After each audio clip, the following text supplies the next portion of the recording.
Hello, Leo, Sun, Moon Rising, and Venus Signs. Kamusta kayo? Sana po'y nasa mabuti kayong kalagayan. Welcome back po sa Star Tarot. Kung bago kayo rito, welcome din kayo. Thank you sa inyong support. I truly appreciate it. God bless you all. Pauna mensahe ninyo, Leo, ay compassion. Maaring kayo nangangailangan ng compassion ngayon. Maybe there are situations sa buhay ninyo sa ngayon wherein you need some support, no, from other people. Maaring kayo nangangailangan ngayon ng love, kailangan ng financial help, emotional support, or kung ano pa man, ano. Maaring gano'n ang sitwasyon. But for others of you, since this is a general reading, no, so iba't iba tayo ng sitwasyon. Maaring ang ibang grupo naman, ng ibang Leo naman sa collective, baka kayo naman itong magpapakita, mag-express ng inyong compassion, ano, para sa ibang tao. So, most likely, kayo naman dito yung magiging compassionate din, no, for other people. Protection, ayan, you are protected. Okay, wag kayong mag-alala, Leo. You are protected. You are divinely protected. Baka ang iba sa inyo dito nag-worry. Maaaring may sitwasyon kayo dito wherein kinakabahan kayo, siguro natatakot kayo sa inyong sitwasyon, but rest assured that you are guided, protected, and guarded. Kaya wag kayong mag-alala. Continue to pray and keep your hope and faith alive sa puso ninyo lagi, no? At magiging maayos din ang inyong sitwasyon. Alright? So, what else? We have talent. Ayan. So, maybe your talents will be on display, no? Around this time, Leo. Siguro meron kayong mga pagkakataon ngayon na magagamit ninyo or mailalabas ninyo ang inyong mga talento. Maaari din ang iba sa inyo dito is focused on honing your talents, no? Baka nag-aaral kayo, baka nagti-training kayo, maaring ganun para mas maging magaling kayo or mas maging magaling kayo sa inyong mga talento, no? We have boundaries, ayan, so some of you dito nangangailangan, ano, ng mag-set, no, ng inyong personal boundaries kasi maaaring ang iba sa inyo dito sa sobrang kabaitan ninyo, sa sobrang laki ng puso ninyo, maaaring kayo ay naaabuso na ng ibang tao. Maaaring there are people that are yung bang naaapaka na, 'di ba, ang inyong paa, kumbaga, no? At yan ay hinahayaan nyo lang kasi sobrang bait ninyo, sobrang maawain kayo, sobrang maintindihin kayo, no? But this is a reminder for you ng universe na you need to build your own personal and personal boundaries, no? Nang sa gayon, maprotektahan ang inyong sarili, no? Maprotektahan din ang inyong relationship. Kasi kahit sa anumang klaseng relationship, no? Kailangan pa rin natin talaga ng boundaries.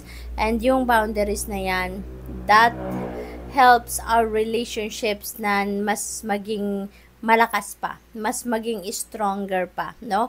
At saka nagpapatibay din yan ang relationship kasi syempre there will be more love, there will be more respect. So, what else? We have home. Ayan, Leo, napaka ganda naman ang napipick up kong energy dito sa home. Maaring ang iba sa inyo have a happy home or nai-experience din nyo ngayon ng isang masayang pamilya, no?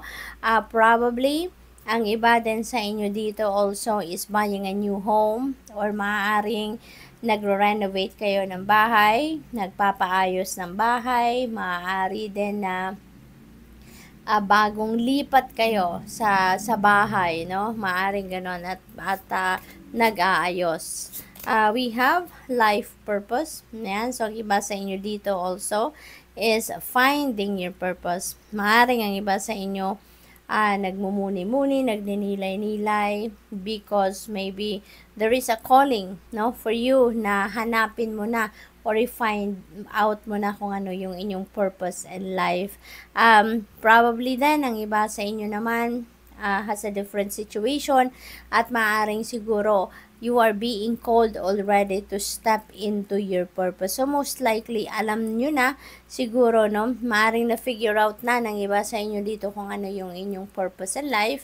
Kaya, you're being called already to step into it, no? At, i-carry out nyo na kung ano man ang purpose ninyo sa buhay. So, good luck. Tingnan natin kung ano pa ang ganap for Leo.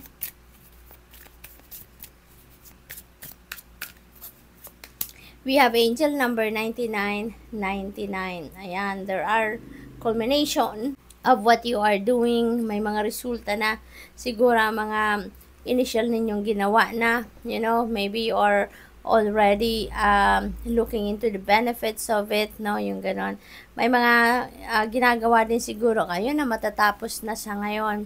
Sabi dito, take stock of your accomplishments and how you arrived at them. This is a reminder to maintain optimism and drive toward your goals. Maintain your momentum and know that the powers of heaven have your back. You made it and the reward goes to you.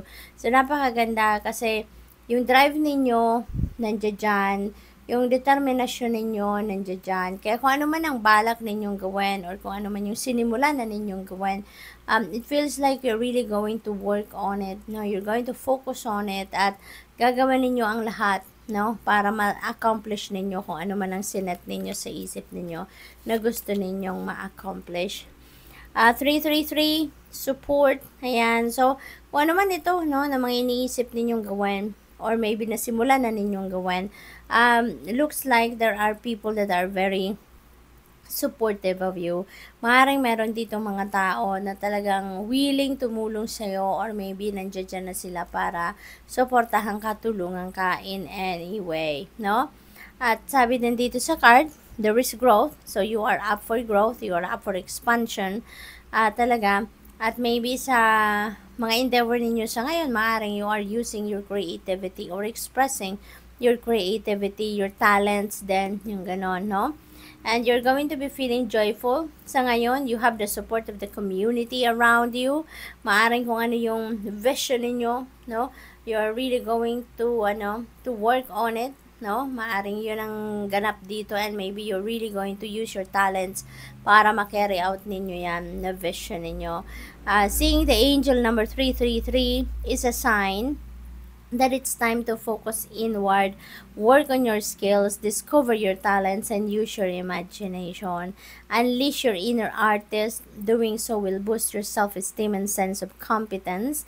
It does wonders for your sense of purpose and contributes to your community. So, good luck, Leon. That's all I have for you for today. Thank you for watching Love and Light. Namaste.